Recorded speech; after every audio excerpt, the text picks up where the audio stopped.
میری بات بن گئی ہے، تیری بات کرتے کرتے، تیری بات کرتے کرتے، میری بات بن گئی ہے، تیری بات کرتے کرتے، تیری بات کرتے کرتے۔ آئیے میں یہ جو پروگرام ہوا ہے اس پروگرام کے خلاصے کو مختصر سے مختصر انداز میں سمیٹ کر کے اور اس کا لب و لباب نکالنے کے لیے میں حافظ جنید صاحب صلی اللہ علیہ وسلم کو دعوت سنوں گا کہ اس پروگرام کے لب و لباب کو نکال کر کے امت کے سامنے ایک اخلاص بھرے پیغام کو پیش کر دیں اور پھر اس کے بعد سے دعائیہ جملہ پیش فرمائیں۔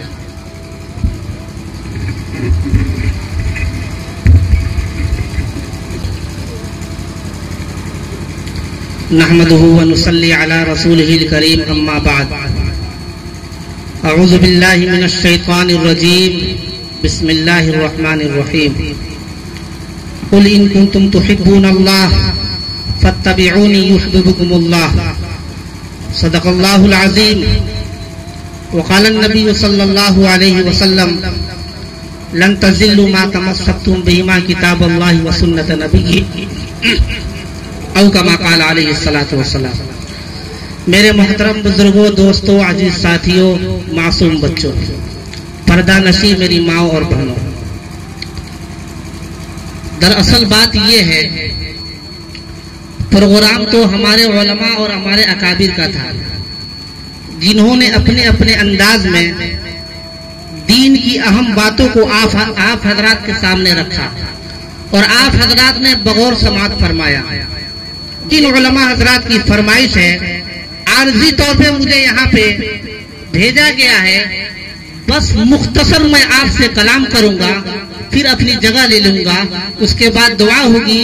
آپ حضرات دعا کر کے پھر شیرنی تقسیم ہوگی، اس کے بعد آپ حضرات اپنے گھر کو جائیں گے۔ میرے محترم بزرگوں، دوستوں، یہ جو محفل سجی ہوئی ہے یہ جناب محمد رسول اللہ صلی اللہ علیہ وسلم کے صدقے طفیل میں سجی ہوئی ہے۔ ہماری اور آپ کا یہاں جمع ہونا یہ اللہ کے نبی علیہ الصلوۃ والسلام کی محبت میں ہے۔ فرمایا اللہ کے نبی علیہ الصلوۃ والسلام نے اپنے صحابہ سے کہ اے میرے صحابہ، جس مجلس کے اندر دین کی بات ہو رہی ہو، جس محفل کے اندر اللہ اور اس کے رسول کی طرف دعوت دی جا رہی ہو، جس مجالس کے اندر، جن اجلاس کے اندر میری سنت کی طرف دعوت دی جا رہی ہو، ایسی مجلسوں سے جب گزرو تو خوب چرا کرو۔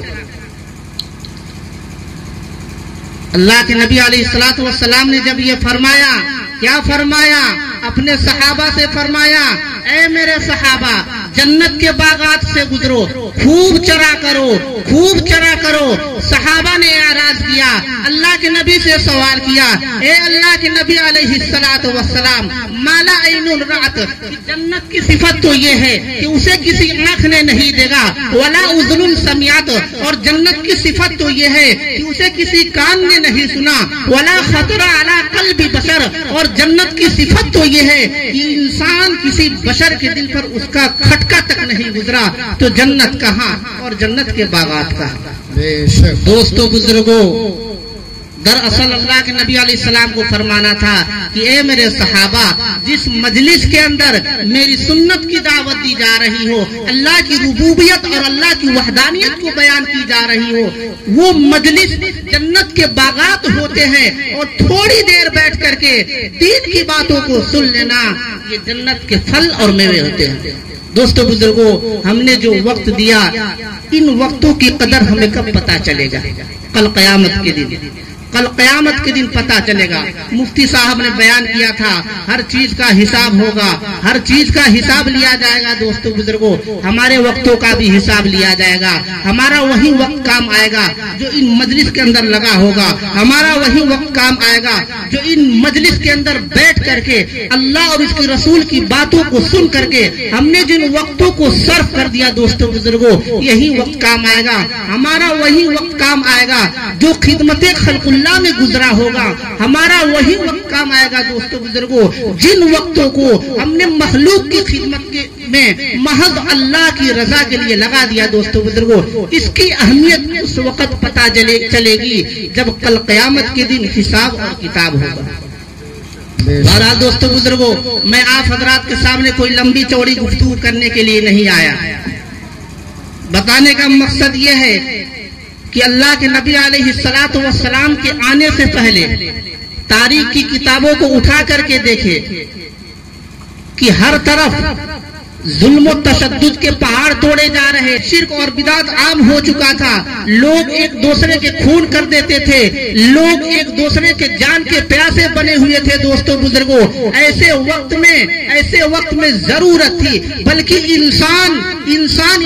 نہیں جانور بن چکا تھا، انسان نہیں تھا جانور بن چکا تھا، اور قرآن کریم کی یہ آیت اولئک کالانعام بل ہم اضل، یہ ان پر پورے طرح سے صادق آ رہے تھے۔ انسان نہیں تھے دوستو بزرگوں، جانور سے بھی بدتر بن چکے تھے، لوگ ایک دوسرے پر ظلم کرتے تھے، ظلم کے پہاڑ توڑتے تھے، معصوم عورتوں کو اور معصوم بچیوں کو زندہ درگور کر دیا جاتا تھا، عورتوں کو جانور سے بھی منحوس تصور کیا جاتا تھا۔ عورت کو جب اس زمانے میں اللہ کے نبی علیہ السلام دنیا کے اندر نہیں آئے، اس زمانے میں اگر کسی کے یہاں لڑکی پیدا ہو جاتی تھی تو منحوس تصور کرتا تھا، وہ شرم کے مارے گھر سے باہر نہیں نکلتا تھا، لوگ تانا ماریں گے اور یہ کہیں گے ارے اس کے یہاں تو لڑکی پیدا ہوئی ہے، ارے یہ تو لڑکی کا باپ بن گیا۔ لوگ اس وقت تک اپنے گھر سے باہر نہیں نکلتے تھے اور اس وقت تک اپنے چہرے کو نہیں دکھاتے تھے دوستو بزرگوں، جب تک اس بچی کو زندہ دفن نہ کر دیتے تھے یا اس بچی کو قتل نہ کر دیتے تھے۔ ایسا وقت تھا دوستو بزرگوں، اور ایسے وقت میں ضرورت اس بات کی تھی کہ اس عالم انسانیت کے اندر ایسے مخلوق کو بھیجا جائے، ایسے انسان کو بھیجا جائے، ایسے بشر کو بھیجا جائے جو ان مخلوق کے اندر جا کر کے اللہ کی کتاب و حکمت کی باتیں بتائے، انسانیت کی بات بتائے، امن و امان کی بات بتائے، اخوت و ہمدردی کی بات بتائے۔ ایسے وقت میں ضرورت تھی اس بات کی کہ ایسے ہستی کو بھیجا جائے جو دنیا کے اندر ان لوگوں میں جا کر کے اور اخوت و محبت کا پیغام دے۔ ایسے وقت میں اللہ کے نبی علیہ الصلوۃ والسلام دوستو بزرگوں دنیا کے اندر تشریف لائے، اور آ کر کے جن عورتوں کو جانور سے بھی زیادہ منحوس سمجھا جاتا تھا، اللہ کے نبی علیہ الصلوۃ والسلام جب دنیا کے اندر آئے تو عورت کے مقام کو بیان کیا دوستو بزرگوں، مختصر لفظوں میں، مختصر کرتے ہوئے میں یہ بتلاتا ہوں، اللہ کے نبی نے عورت کے 4 حق بیان کیے اور یہ فرمایا لوگوں سنو، عورت کا حق یہ ہے کہ اگر عورت تمہاری ماں ہے تو الجنت تحت اقدام الامہات، کہ وہ عورت تمہاری ماں ہے تو اس کے قدموں کے نیچے جنت ہے، اگر عورت تمہاری بہن ہے تو تمہاری آبرو ہے، اگر عورت تمہاری بیٹی ہے تو تمہاری عزت ہے، اگر عورت تمہاری بیوی ہے تو اس کے خرچے کی ذمہ داری تمہارے سر پہ ہے۔ آ کر کے اللہ کے نبی نے کیا فرمایا، یہ عورت کا حق ہے، عورت کو وہ عزت وہ عظمت اسلام نے دیا دوستو بزرگوں، کسی مذہب نے نہیں دیا۔ دوستو بزرگوں، اللہ کے نبی علیہ الصلوۃ والسلام ہمیں اور آپ کو اخوت و محبت کا پیغام دیتے ہیں۔ ہمیں بھی چاہیے کہ ہم اللہ کے نبی علیہ الصلوۃ والسلام سے محبت کریں، ان کی بتائی ہوئی باتوں پر عمل کریں دوستو بزرگوں، ان کی بتائی ہوئی باتوں پر عمل کریں، بلکہ دوستو بزرگوں جب ہم محمد رسول اللہ صلی اللہ علیہ وسلم کے طریقے پر عمل کریں گے ہماری دنیا بھی کامیاب ہوگی، آخرت بھی کامیاب ہوگی۔